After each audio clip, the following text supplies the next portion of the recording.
महाभारत के इस अध्याय में एक नए महान योद्धा का उदय होता है, कर्ण। सूतपुत्र कहे जाने के कारण उन्हें समाज में अपमान सहन करना पड़ा, लेकिन उनके अंदर असाधारण क्षमता और सीखने की तीव्र इच्छा थी। गुरु द्रोणाचार्य ने केवल राजकुमारों को शिक्षा दी थी, इसलिए कर्ण ने स्वयं को ब्राह्मणों को शस्त्र विद्या सिखाई। परशुराम ने कर्ण को दिव्य अस्त्रों का ज्ञान दिया और वह शीघ्र ही एक महान धनुर्धर बन गए। एक दिन भगवान परशुराम के सिर विश्राम करते समय कर्ण के पैर में कीला घुस गया, रक्त प्रवाहित हो गया, पर उन्होंने गुरु की नींद इसलिए पीड़ा सह ली। परशुराम जागे तो सत्य ज्ञान से क्रोधित हो गए और श्राप दिया कि संकट के समय कर्ण को दिव्य खगोलों का स्मरण नहीं रहेगा।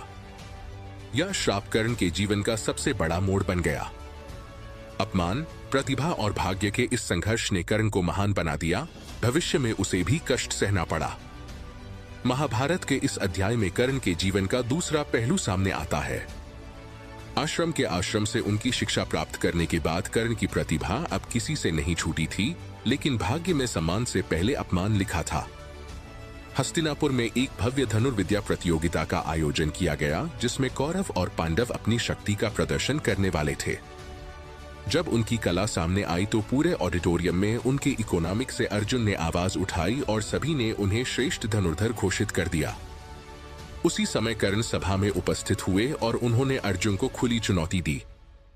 कर्ण की वीरता देखकर सभी स्तब्ध रह गए, लेकिन जब उनके कुल ने पूछा तो सूतपुत्र कहे जाने पर उन्हें उद्योग कर प्रतिस्पर्धा से रोक दिया गया। यह अपमान कर्ण के हृदय में अग्नि बनकर जल उठाता है।